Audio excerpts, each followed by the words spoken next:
মানুষ আসলে ঘন্টায় 120 টাকা করে তাদের কাছ থেকে টাকা নেয় আর কি। এখন নতুন আরেকটি ব্লগে সবাইকে স্বাগত জানাচ্ছি। আজ আমি আবারও ঘুরতে আসলাম। দেখুন বন্ধুরা, আজ আমরা আসছি এখানে ঘোড়ার খামার আছে, পাশাপাশি ঘোড়ার রেস হয় 1 ঘন্টায় 120 টাকা। তো আমরা ভিতরে যাচ্ছি। এখানে আমাদের বাংলাদেশি প্রবাসী বাইরে এখানে চাকরি করে। এখানে আরেকটা সুন্দর বিষয় হচ্ছে বাপ ছেলে একই জায়গায় কাজ করে। বাপে 30 বছর ধরে এখানে চাকরি করতেছে, ছেলের বয়স বিদেশে বয়স হচ্ছে 12 বছর। বাংলাদেশি বাইরা তারা এখানেই বাস করে আর কি। এখানেই আমাদের যে মুরব্বী 30 বছর শেষ করছে। দেখুন আমরা এখন ঘোড়ার খামারের কাছে যাচ্ছি। দেখুন ঘোড়ার খামারে কত সুন্দর সুবিধা দেখছেন, এসি কুলার রেখে দিছে। আর এখানে আপনার 3টা ঘোড়া আছে। তো 3টা ঘোড়ার মধ্যে এই প্রথম যে সামনের ঘোড়াটা কিন্তু অনেক শক্তিশালী দেখা যাচ্ছে, আর 2টা দেখা যাচ্ছে অনেক ছোট। তো এই ঘোড়াগুলির তার রীতিমতো তাদের কাজ হয়ে হচ্ছে, মনে করেন এই মানুষ আসলে ঘন্টায় 120 টাকা করে তাদের কাছ থেকে টাকা নেয় আর কি। এখানে ঘোড়াগুলি দেখশন করার জন্য 2জন লোক আছে। তো একজন হচ্ছে ইথিওপিয়ার, আরেকজন হচ্ছে আমাদের বাংলাদেশি।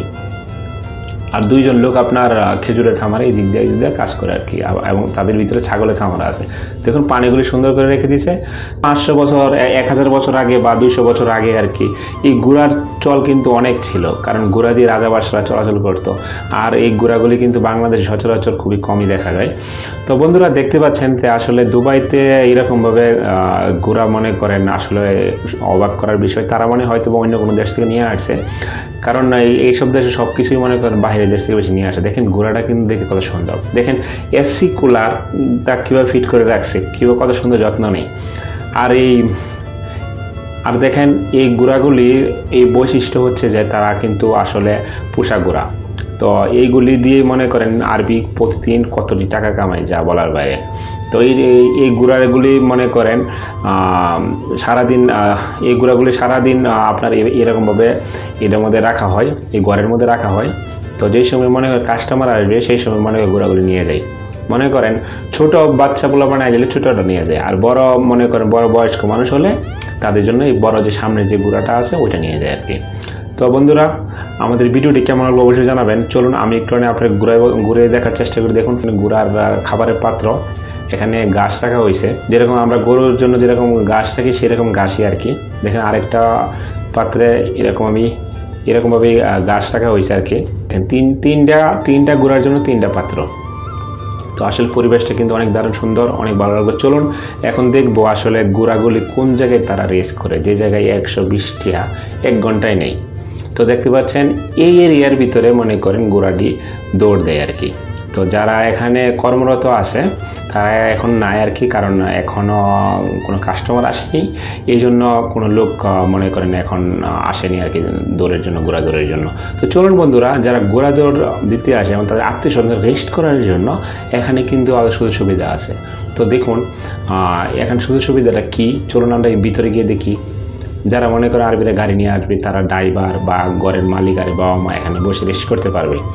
দেখেন এই পরিবেশটা দেখেন কত সুন্দরভাবে তারা তৈরি করছে, মনে করেন একটা পার্কের মতন আর কি অবস্থা। তো চলুন ভিতরে যাই, ভিতরে গিয়ে দেখি। দেখেন সোফা টোফা কীভাবে ফিট করে রাখছে, দেখছেন সোফা টোফা কীভাবে ফিট করে রাখছে, মাশাআল্লাহ অনেক সুন্দর, অনেক দারুণ। তো দেখেন আরবিদের মনে করেন টাকা কামাবার কত আইডিয়া, কত বুদ্ধি। সাইড দিয়ে মনে করেন বাঁশের এয়ার দিয়ে রাখছে আর কি। এটা একটা পুল, এই পুল দিয়ে এই পার থেকে ওই পার যেতে পারে বাচ্চা বলা বানারা। তো দেখেন এখনও এই জিনিসটিগুলি চালু হয় নাই। তো ফিউচারে যদি কোনো সময় চালু হয় অবশ্যই আবারও নেক্সট টাইম দেখাবো। তো দেখেন সাইকেলগুলি কীভাবে দাঁড় করে রাখে, যা একটা শো আর কি। তো দেখেন এটা হচ্ছে নিম গাছ। তো পরিবেশটা কিন্তু আসলে অনেক দারুণ করছে যে আরবি, তার কিন্তু আসলে বলা চলে যে বুদ্ধি আছে। দেখেন সৌরবিদ্যুৎ দিয়ে লাইট চলবো কোনো, দেখছেন কত আইডিয়া। চলুন আমরা এই পার থেকে ওই পার যাচ্ছি। আর এই গাছ দেখতে পাচ্ছেন, এগুলি গাছ কিন্তু আসলে প্লাস্টিকের গ্লাস। দেখেন বেসিংগুলি দেখছেন কীভাবে বানাইছে গাছ এরিয়া দিয়া। তো চলুন দেখি পানি আসেনি, হ্যাঁ পানি তো আসে, চলতেছে। তো দেখেন বন্ধুরা এই এরিয়াটা আসলে অনেক সুন্দর, অনেক সুন্দর করে তারা ডিজাইন করছে এবং যে কোনো লোক আসলে কিন্তু এখানে রেস্ট করতে পারবে আর কি। তো চলুন দেখি যে আসলে এগুলি কি খোলা আছে নাকি। তো জানতে পারছি এগুলি এখন বন্ধ আছে, এখনও চালু হয়নি। তো চলুন আমরা এটার ভিতরে যাই, এটার ভিতরে গিয়ে দেখি। দেখেন কত সুন্দর কইরা সোফা টোফা ফিট করে রাখছে। এসি দেখছেন, এত ছোট একটা রুমের মধ্যে 2টা এসি। তো যাই হোক বন্ধুরা, দেখেন পাশে তো খেজুর গাছও আছে, দেখেন খেজুর গাছও আছে এবং অনেক খেজুর ধরছে। তো আচ্ছা, আবারও দেখা হবে অন্য কোনো দিন। ভালো থাকবেন নতুন কোনো ব্লগে। আসসালামু আলাইকুম।